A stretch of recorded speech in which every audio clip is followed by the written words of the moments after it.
supaya kami dapat berkat yang besar dari firman-Mu. Kalau masih ada kuasa kegelapan roh kritik terhadap percaya yang mengganggu memberikan firman, kami usir keluar dari tempat ini dalam nama Yesus. Biar Roh Kudus berkarya dengan kami. Terima kasih Tuhan. Kami siap untuk menerima berkat firman-Mu. Jadi dalam nama Tuhan Yesus, semua yang percaya katakan, berikan kemuliaan bagi Tuhan. Shalom. Shalom. Nama Tuhan.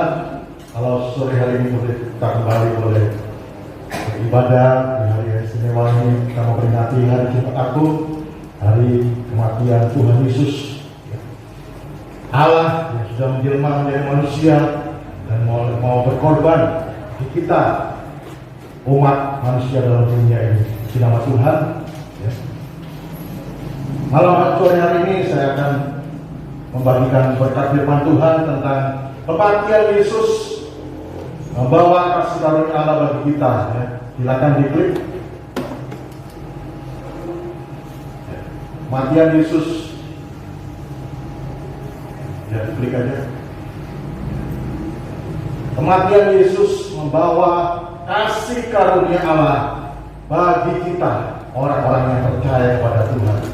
Kita akan baca ayatnya dalam Titus pasal 2 ayat 11 sampai 14. Titus pasal 2, Titus pasal 2 ayat 11. Saya bacakan demikian firman Tuhan.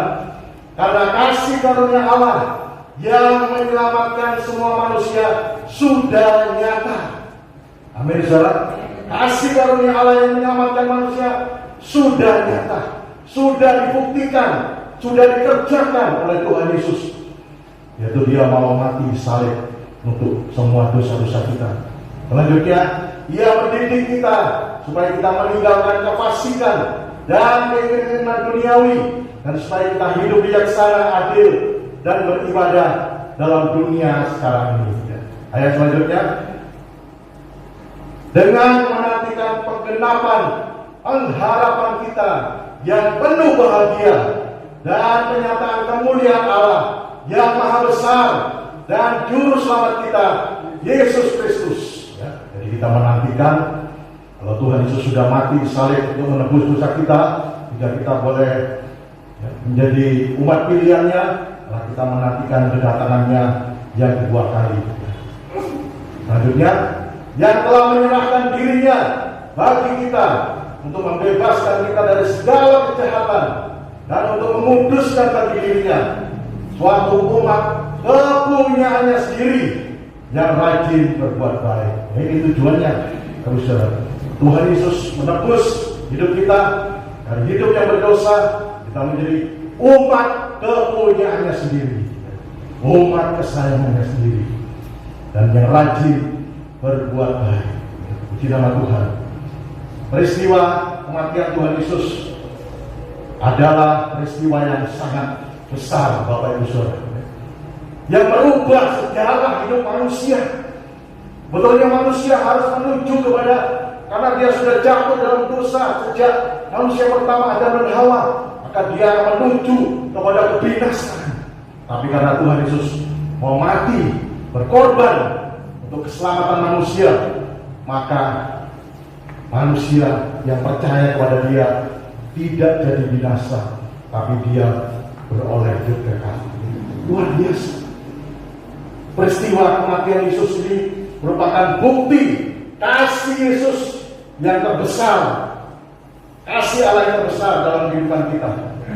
Seperti dalam Yohanes 3 ayat 16, firman Tuhan mengatakan, karena begitu besar kasih Allah akan dunia ini, hingga Dia telah mengaruniakan Anak yang tunggal, supaya setiap orang yang percaya kepadanya tidak binasa, melainkan beroleh hidup yang kekal. Amin, saudara. Jadi karena kasihnya Allah ini, Dia memberikan kasih karunia yang besar bagi umat manusia, yaitu lewat Yesus mau berkorban untuk keselamatan umat manusia dalam dunia ini. Luar biasa.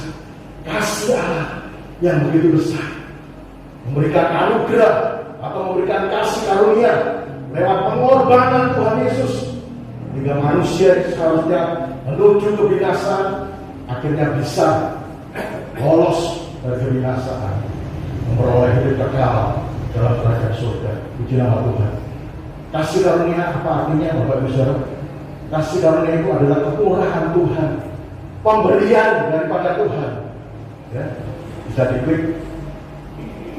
Efesus 2:8, firman Tuhan mengatakan, sebab karena kasih karunia kamu diselamatkan oleh iman, itu bukan hasil usahamu, tapi pemberian Allah.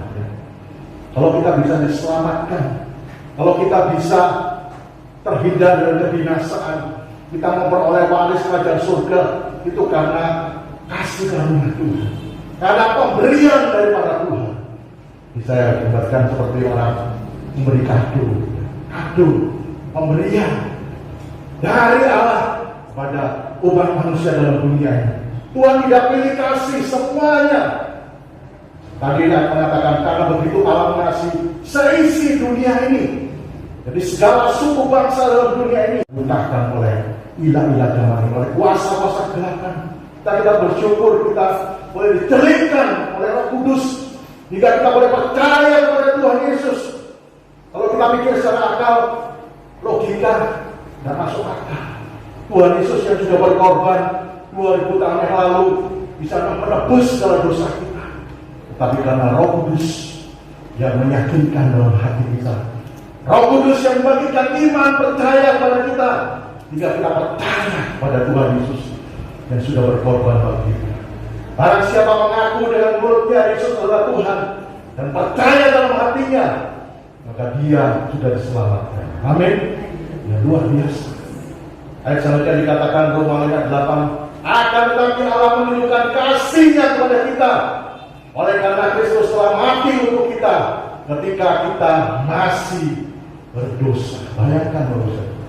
Saat kita masih memberontak kepada Tuhan, kadang-kadang ada orang yang tidak mau percaya kepada Tuhan, kadang-kadang orang yang hidupnya bejat melawan Tuhan. Di situ Allah menyatakan kasih. Dia rela mati bagi kita, rela menebus segala dosa-dosa kita. Luar biasa. Dan kita akan melihat ya, kasih karunia Allah ini begitu besar. Lewat kematian Yesus, Allah mendatangkan kasih karunia yang limpah dalam kehidupan kita. Puji nama Tuhan. Tolong diklik. Ya. Kematian Yesus itu mendatangkan kasih karunia atau keuntungan yang besar bagi kita, keuntungan yang berlimpah-limpah bagi kita. Yang pertama, apa Bapak Saudara? Saya hanya menyampaikan 4 hal, tetapi sebetulnya banyak sekali keuntungan besar yang diberikan dalam kehidupan kita. Kasih karunia yang besar yang diberikan dalam kehidupan kita. Yang pertama yaitu kita beroleh pengampunan dosa.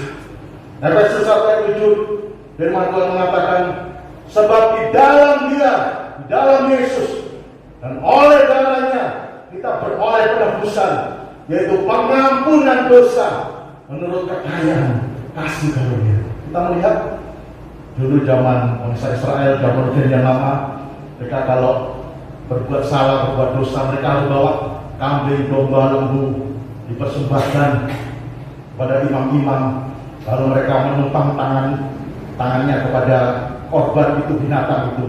Artinya dosanya transfer. Lalu domba itu disembelih, tetapi itu tidak bisa menghapus dosa, hanya menutupi saja. Tetapi kita bersyukur Yesus, anak domba Allah, yang sudah dikorbankan satu kali untuk selama-lamanya, dan Dia menghapus semua dosa kita. Walaupun dosa memerah seperti irbisi, akan menjadi putih seperti salju. Amin, Bapak Ibu Saudara. Luar biasa. Jadi karena pengorbanan Yesus, kita diampuni segala dosa-dosa kita. Ya. Bahkan kita telah diampuni, kita dibenarkan oleh Tuhan. Roma 5:9, lebih-lebih kata kita sekarang telah dibenarkan oleh darahnya, kita pasti akan diselamatkan dari murka. Jadi karena kita sudah diampuni dosa kita, sebelumnya kita adalah orang yang berdosa, status kita orang yang berdosa.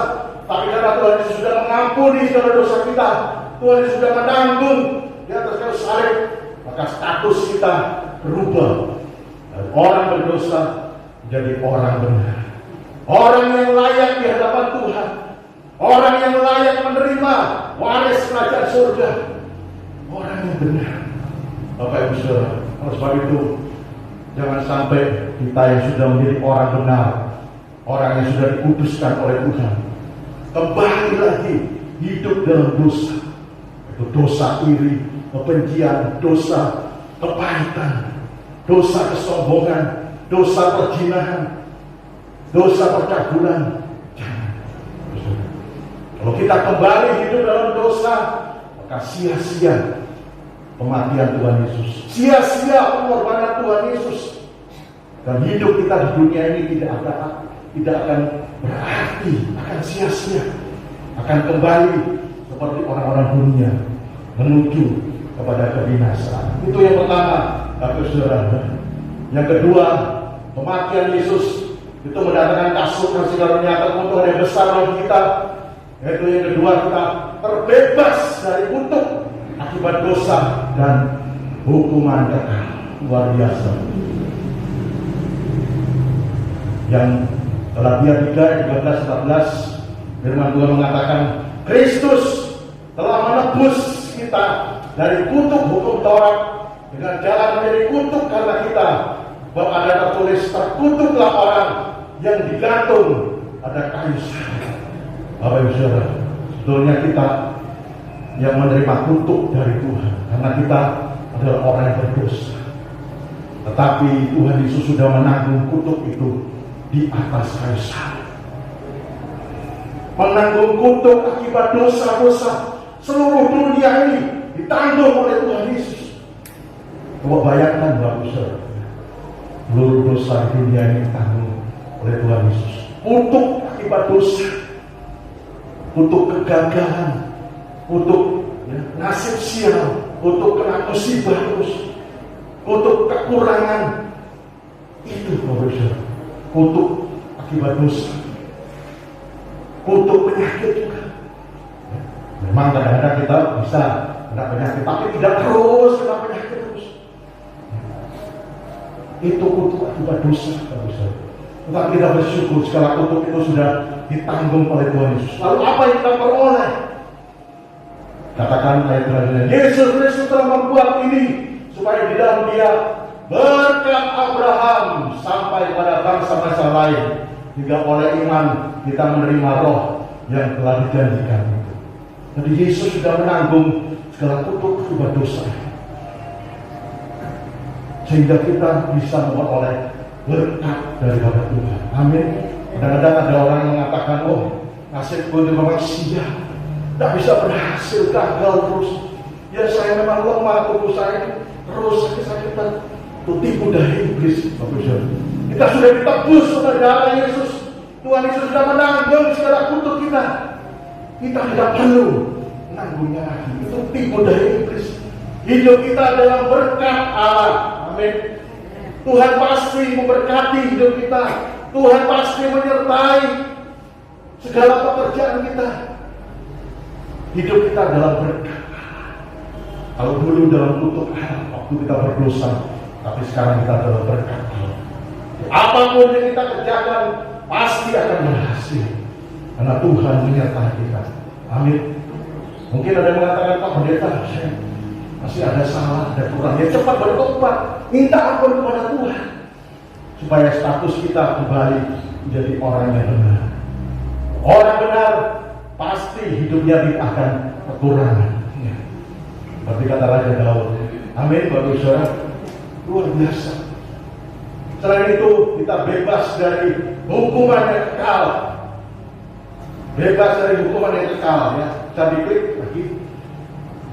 Bebas dari hukuman kekal. Roma 8 ayat pertama katakan, demikianlah sekarang tidak ada penghukuman bagi mereka yang ada di dalam Kristus Yesus. Roma 6 ayat 23 dikatakan, upah dosa adalah maut. Sebetulnya kita harus menerima hukuman kekal. Tapi karena Tuhan Yesus sudah mati di salib, nanggung segala dosa kita, hutang dosa sudah dibayar oleh Tuhan Yesus, maka kita sudah lepas dari hutang dosa. Kita lepas dari hukuman yang kekal itu, dan kita berhak menerima warisan hidup kekal dalam kerajaan surga. Berarti kita menerima jaminan keselamatan yang kekal. Amin, Bapak Saudara. Menerima jaminan keselamatan kekal dari Tuhan. Ya, luar biasa. Oleh sebab itu, dalam Filipi pasal 2 ayat 12, ya. Next. Filipi 2 ayat 12, hai saudara-saudaraku yang kasih, kamu senantiasa taat, karena itu tetaplah kerjakan keselamatanmu dengan takut dan gentar, bukan saja seperti waktu aku masih hadir, tapi terlebih pula sekarang waktu aku tidak hadir. Setelah kita menerima jaminan keselamatan daripada Tuhan, kita harus mengerjakan keselamatan. Artinya apa? Memelihara, mempertahankan keselamatan itu sampai akhir hidup kita. Bapak Saudara, meskipun dalam dunia kita menghadapi banyak kesulitan, tantangan, ujian, pencobaan, kita harus tetap setia kepada Tuhan. Kita harus tetap memegang iman kepada Tuhan. Kita harus tetap mempertahankan, berjuang, mempertahankan keselamatan yang sudah diberikan oleh Tuhan dalam kehidupan kita. Jangan sampai kita undur dari Tuhan. Kalau undur dari Tuhan, kembali hidup dalam dosa, keselamatan itu bisa hilang, Bapak Ibu. Keselamatan itu bisa hilang kalau kita tidak jaga sungguh-sungguh. Ini hadiah yang besar daripada Tuhan. Ini kasih karunia yang besar daripada Tuhan. Harus kita jaga sungguh-sungguh. Jangan sampai kena tipu daya iblis, mungkin karena harta, mungkin karena jodoh, mungkin karena hal-hal yang lain dalam dunia ini. Kita tukar keselamatan itu, jangan. Kita tukar iman, percaya kepada Tuhan Yesus, jangan. Rugi besar, ya, luar biasa. Lalu kita melihat selanjutnya, ya, kematian Yesus itu mendatangkan kasih karunia, keuntungan yang besar bagi kita, yaitu yang ketiga, kita diperdamaikan dengan Allah. Kita diperdamaikan dengan Allah.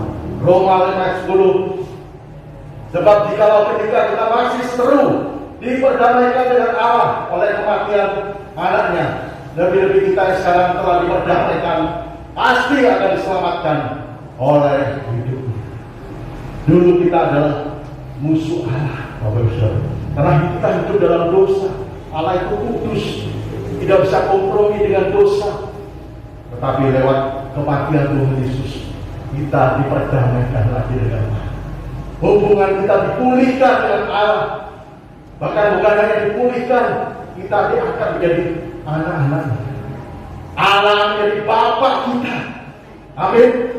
Seperti anak-anak dalam dunianya pasti dekat dengan bapaknya. Perlu apa? Minta kepada bapaknya. Demikian juga, Bapak. Anak itu dalam kesulitan, pasti bapaknya akan bertindak, akan turunkan. Demikian juga kalau kita dalam kesulitan, dalam kebutuhan, minta pada Bapa di surga, pasti Dia akan mendengar. Karena kita sudah dipulihkan dengan kita sejak kematian Tuhan Yesus. Ya.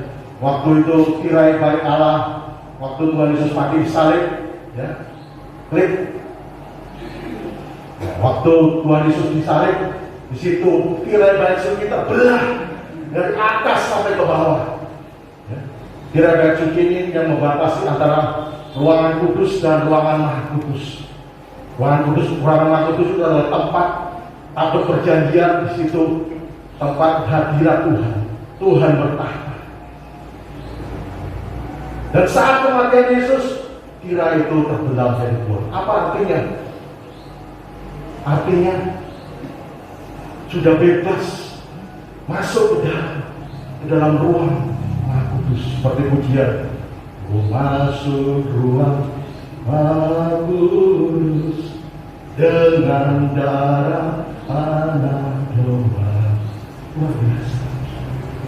Lewat kematian Tuhan Yesus, sebetulnya kita adalah orang yang berdosa, yang tidak layak menghadap hadirat Allah. Tapi lewat kematian Tuhan Yesus kita dilayakkan. Kita bisa menghadap hadirat Allah. Karena Dia menjadi Bapa kita menjadi anak-anaknya. Bapak Saudara, waktu jangan ragu-ragu, jangan minder. Oh, pendeta saya ini tidak layak, saya ini banyak dosa. Ya cepat minta ampun, bertobat. Jangan minder. Setelah kita minta ampun kepada Tuhan, darah Yesus itu menyucikan kita dari segala dosa, maka kita bisa datang ke hadirat Bapa di surga. Ya. Ibrani 4:16. Sebab itu marilah kita dengan penuh keberanian menghampiri takhta kasih karunia, supaya kita menerima rahmat dan menemukan kasih karunia untuk mendapatkan pertolongan kita pada waktu itu. Berapa banyak saudara yang membutuhkan pertolongan Tuhan, membutuhkan campur tangan Tuhan dalam kehidupan Bapak Ibu Saudara, datang pada Tuhan. Dia Bapa yang mengasihi kita. Jangan ragu-ragu, jangan minder, jangan tidak percaya. Dia Bapa yang mengasihi kita, bukan Bapa yang kejam, bukan Bapa yang sadis. Ya. Memang kadang-kadang kalau kita salah ya diajar oleh Tuhan, tapi Dia mengasihi kita. Amin, Bapak Saudara. Dia rindu memberikan segalanya dalam kehidupan. Kerajaan surga itu diberikan menjadi warisan kita. Luar biasa. Lalu yang keempat, kasih karunia Allah itu. Klik. Kasih karunia Allah itu. Kematian Yesus mendatangkan kasih karunia keuntungan yang besar bagi kita. Yang terakhir, yaitu kita beroleh jaminan untuk segala kebutuhan hidup kita. Roma 8:32. Ia yang tidak menyayangkan anaknya sendiri, tetapi yang menyerahkannya bagi kita semua. Bagaimana mungkin Dia tidak mengaruniakan segala sesuatu kepada kita bersama-sama dengan Dia? Luar biasa. Kalau Yesus sendiri itu dikorbankan bagi kita, diserahkan bagi kita, apalagi segala kebutuhan kita. Bapak Ibu, pasti Tuhan juga sediakan dalam kehidupan kita. Filipi 4:19 katakan, Allahku akan memenuhi segala keperluanmu menurut kekayaan dan kemuliaannya dalam Yesus Kristus. Luar biasa. Jadi kematian Tuhan Yesus ini mendatangkan kasih karunia berlimpah-limpah dalam kehidupan kita. Kita beroleh pengampunan, kita terbebas dari kutuk dan hukuman kekal, kita diperdamaikan dengan Allah, dan kita beroleh jaminan untuk segala kebutuhan hidup kita. Ya, kalau saya saksikan, ya, pernikahan kami sudah 30 tahun, ya, 18 tahun kami bekerja sekuler dunia, tapi sambil melayani Tuhan. Tuhan selalu mencukupi dalam kebutuhan kami. Kemudian 12 tahun melayani di Beringin, mengandalkan berkat daripada Tuhan. Ya, Tuhan selalu mencukupi, juga kami tidak pernah kekurangan. Luar biasa. Dan saya percaya juga setiap Bapak Ibu Saudara ada yang sudah mengalami pemeliharaan Tuhan. Saya percaya Tuhan akan terus memelihara Bapak Ibu Saudara. Ada yang belum mengalami, ya saudara percaya kepada Tuhan. Datang kepada Dia. Dia Bapa yang mengasihi kita. Dia tidak pernah menolak kedatangan kita. Bahkan Tuhan Yesus mengatakan, Matius 11:28, marilah kepadaku semua yang letih lesu dan berbeban berat, aku akan memberikan kelegaan, memberikan sentosa, memberikan pertolongan bagimu. Luar biasa. Apapun Bapak Saudara yang hadapi hari-hari ini, ya, mungkin di saat pandemi banyak kesulitan-kesulitan, datang pada Tuhan. Pasti ada pertolongan, ada mujizat, ada perlindungan Tuhan, ada jawaban atas segala doa-doa kita. Lalu kita melihat yang dalam Titus 2:11-12, apa yang harus kita lakukan setelah kita menerima kasih karunia Allah yang luar biasa dalam kehidupan kita. Saya bacakan, karena kasih karunia Allah yang menyelamatkan semua manusia sudah nyata. Ia mendidik kita supaya kita meninggalkan kefasikan. Yang pertama, saudara, kita harus meninggalkan kefasikan. Kefasikan ini adalah hidup orang yang memberontak, yang tidak taat kepada Allah. Itu harus kita tinggalkan. Mulai sekarang biar kita hidup taat kepada Tuhan, taat kepada perintah Tuhan. Kemudian kita harus meninggalkan keinginan-keinginan duniawi, keinginan negatif dan hawa nafsu itu harus kita tinggalkan. Itu hidup yang lama, hidup dalam dosa yang sia-sia, jangan kita lakukan lagi. Lalu dikatakan supaya kita hidup bijaksana. Apa artinya hidup bijaksana? Kita harus memakai waktu yang singkat ini, waktu yang semakin sedikit ini dengan sebaik-baiknya, untuk kita mengejar perkara yang kekal, bukan hanya perkara dunia ini. Dan terakhir dikatakan adil. Adil artinya hidup benar dan beribadah dalam dunia sekarang ini. Kalau kita sudah ditebus oleh darah Yesus, kita menjadi umat pilihannya, jadi kita harus setia beribadah kepada Tuhan. Ayat yang terakhir dalam Ibrani 10 ayat 25, saya bacakan firman Tuhan. Janganlah kita menjauhkan diri dari pertemuan-pertemuan ibadah kita seperti dibiasakan oleh beberapa orang, tapi marilah kita saling menasihati dan semakin giat melakukannya menjelang hari Tuhan yang mulia. Puji nama Tuhan. Kalau kita sudah ditebus oleh darah Yesus, kita menerima kasih yang begitu besar. Dengan apa kita membalas kasih Tuhan? Tidak ada yang dituntut oleh Tuhan. Dengan apa kita bisa membalas? Dengan segenap hidup kita, untuk setia beribadah kepada Tuhan, menyenangkan hati Tuhan. Hidup kita boleh memuliakan Tuhan, terutama pada hari-hari yang semakin singkat menjelang hari Tuhan yang semakin mendekat. Kita melihat banyak tanda-tanda akhir zaman, banyak kesulitan terjadi, teroris masih merajalela, banyak kejahatan dalam dunia ini, banyak musibah, banyak bencana. Ya, baru saja kebakaran di kilang minyak. Bapak Ibu Saudara, ini tanda-tanda bahwa Tuhan Yesus akan segera datang. Kalau itu kita makin setia beribadah pada Tuhan, menyembah pada Tuhan, baik di gereja maupun di rumah, kita bersekutu dengan Tuhan. Puji nama Tuhan. Biarlah firman Tuhan ini boleh menjadi berkat bagi kita semua, dan kita tidak menyia-nyiakan korban Kristus yang sangat berharga, yang sangat luar biasa dalam kehidupan kita. Dan kita menjadi umat pilihannya yang selalu menyenangkan hatinya, memuliakan Dia dalam pikiran, perkataan, perbuatan kita. Puji nama Tuhan. Demikian firman Tuhan yang dapat saya sampaikan. Mari kita akan datang kepada Tuhan dan kita akan masuk ke dalam perjamuan kudus. Ya, haleluya, haleluya. Kita nyanyikan, ku bersyukur buat kasih-Mu yang menyelamatkan hidupku. Kita tidak dapat membalasnya. Kasih Tuhan yang begitu besar itu, yang mempersembahkan hidup kita untuk selalu menyenangkan hati Dia, untuk selalu memuliakan Dia, untuk setia beribadah kepada Dia. Ku bersyukur buat kasih-Mu